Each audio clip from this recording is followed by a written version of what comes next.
learning about the nutrition of the different animals that go into our food production system. So learning more about what goes into them helps me understand about that go into our market, how it affects price, the things that change in their nutrition that will also affect how we buy food in the market. We have an associates of production, which basically we try to teach you the industry standards of things that happen within the industry, but we try to teach our students the basics so they can earn that associate's degree, and then they can actually go out into the real world and they can go work on a ranch or a farm. I hope to get my associates and then hopefully get into the cow business and buck and bull business.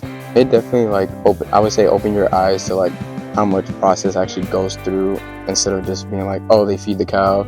No, they go through all the weights, what weight they have to be, how old they have to be, how much feed you got to give them and all that, how much pasture or time in the pasture they can be out. It gives you into depth of how much actually goes into it, especially time and effort and all that. When we have brand new students here that are really interested in agriculture and don't have much experiences, when it does come to the hands-on experiences, whether we're palpating, branding, just evaluating cattle, we see them light up a lot more because it's not just in a classroom.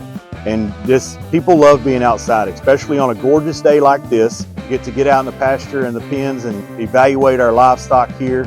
And they see that there's a whole nother side to life, and that we get to see life from start to finish and how we can feed the world.